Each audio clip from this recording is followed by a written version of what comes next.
জানিয়ে খেলা সুন্দরভাবে সম্পন্ন হোক এবং এই খেলার শুরুতে আমি বলে রাখতেছি রেফারি অর্থাৎ লাইন্সম্যান, দুইজন রেফারি, দুই টিমের দুজন ক্যাপ্টেন, এর ব্যতিরিক্তে আমরা মাঠের ভেতরে কেউ প্রবেশ করব না।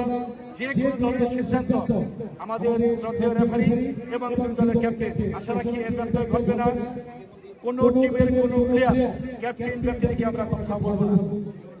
আর আমার গ্রামের অত্যন্ত শান্তিপ্রিয় গ্রামবাসী, আপনারা খেলাকে পছন্দ করেন, ক্লাবকে পছন্দ করেন, আমাদেরকে পছন্দ করেন। এই খেলা সুন্দর করবার জন্য আপনাদের সমর্থক থাকতে পারে, সাপোর্ট থাকতে পারে, আপনার সন্তান থাকতে পারে, কিন্তু কোনোভাবে মাঠের ভিতরে প্রবেশ করবেন না। উৎসাহ দেন, ভেতর থেকে বাইরে থেকে চিল্লান, কিন্তু কোনোভাবে মাঠে প্রবেশ করবেন না। কোনো সিদ্ধান্ত যদি রেফারি দেয়, রেফারির সিদ্ধান্ত চূড়ান্ত সিদ্ধান্ত, এর ব্যত্যয় আমরা করবো না। আপনাদের প্রতি বিনয়ী অনুরোধ, কারণ আমরা সিজন 1, আপনাদের যদি সাথে সহযোগিতা থাকে আমরা হয়তো সিজন 1, 2, 3, 4, 5 করে যাব এই গ্রামের লক্ষ্যে। কাজে আমি আর বক্তব্য দীর্ঘায়িত করবো না। আমি এই খেলার একদম লাস্ট অর্থাৎ পুরস্কার বিতরণী পর্যন্ত সকলের সহযোগিতা কামনা করছি।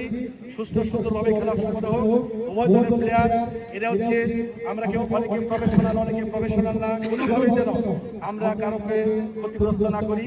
নিজে সেফ থাকবো, অন্যকে সেফ করবো।